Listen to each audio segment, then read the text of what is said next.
ಇವತ್ ನಮ್ friend tea stall open ಮಾಡಿದ. ಈ ತರ ರೆಡಿ ಆಗಿ ನಮ್ ಫ್ರೆಂಡ್ ಕರ್ಕೊಂಡು ಶಾಮ್ನವ್ರ ಕಡೆ ಹೊರಟೆ. ಇವನು ತಿಂಡಿ ತಗೊಳ್ಬೇಕಂತ ಹೋಟ್ಲಿ ಕರ್ಕೊಂಡ್ ಹೊಂಟ. ಹೋಟ್ಲಿ ಹೋಗಿ ಪಾರ್ಸಲ್ ಕಟ್ಸ್ಕೊಂಡು ನನ್ನ ಬಸ್ ಸ್ಟ್ಯಾಂಡ್ ಡ್ರಾಪ್ ಕೊಟ್ಟು ಹೊರಟ. ಬಸ್ ಹತ್ಕೊಂಡು ಕಾಲೇಜ್ ಕಡೆ ಹೊರಟೆ. ಇಲ್ಲಿ ಬಂದ್ ನೋಡಿದ್ರೆ ನಮ್ ಫ್ರೆಂಡ್ ಸಿಕ್ಕ. ಇವನ್ ಕರ್ಕೊಂಡು ಕಾಲೇಜ್ ಕಡೆ ಹೊರಟೆ. ಕಾಲೇಜಿಗೆ ಬಂದ್ ನೋಡಿದ್ರೆ ಇವ್ರು ಸಿಕ್ರು. ಈ ಪಿಗರ್ ಎಲ್ಲೋ ನೋಡ್ದಂಗೈತಲ್ಲ. ಇವರು ಫಂಕ್ಷನ್ ಬಗ್ಗೆ ಡಿಸ್ಕಷನ್ ಮಾಡ್ತಿದ್ರು.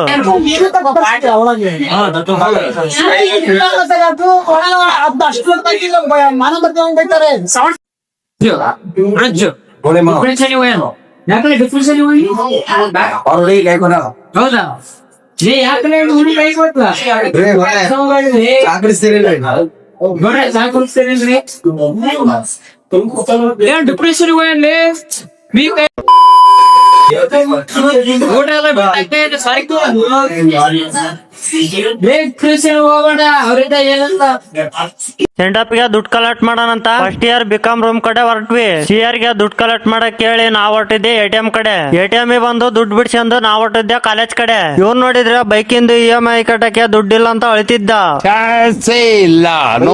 ಕ್ಲಾಸ್ ಮುಗಿಸ್ಕೊಂಡು ನಾವ್ ಹೊರಟಿದ್ದೆ ಟೀ ಕುಡಿಯಕ್ಕೆ. ನಾನ್ ಟೀ ಕುಡಿತಿದ್ರೆ ಇವ್ನ್ ನೋಡಿದ್ರೆ ಈ ತರ ಕುಂತಿದ್ದ. ಇವನು ಯಾವ ಟೀ ಸ್ಟಾಲ್ ಇಟ್ಟಿಲ್ಲ. ಸ್ಟಾರ್ಟಿಂಗ್ ಟ್ವಿಸ್ಟ್ ಇಲ್ಲ ಅಂತ ಆತರ ಹೇಳಿದೆ.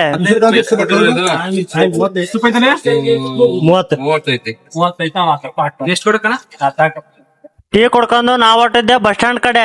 ಬಸ್ ಹತ್ಕೊಂಡು ಶಾಮ್ನೂರ್ ಕಡೆ ಹೊರಟೆ. ನಮ್ಮ ಮಾವನ್ ಕರ್ಕೊಂಡು ಭೇಟಿಗೆ ಹೋಗಿ ಊಟ ಮಾಡ್ಕೊಂಡು ಮನೆ ಕಡೆ ಬಂದ್ವಿ. ಇಷ್ಟ ಆದ್ರೆ ಲೈಕ್ ಮಾಡಿ, ತುಂಬಾ ಇಷ್ಟ ಆದ್ರೆ ಫಾಲೋ ಮಾಡಿ, ಹಾಗೆ ಯೂಟ್ಯೂಬ್ ಅಲ್ಲಿ ಸಪೋರ್ಟ್ ಮಾಡಿ ಅಷ್ಟೇ.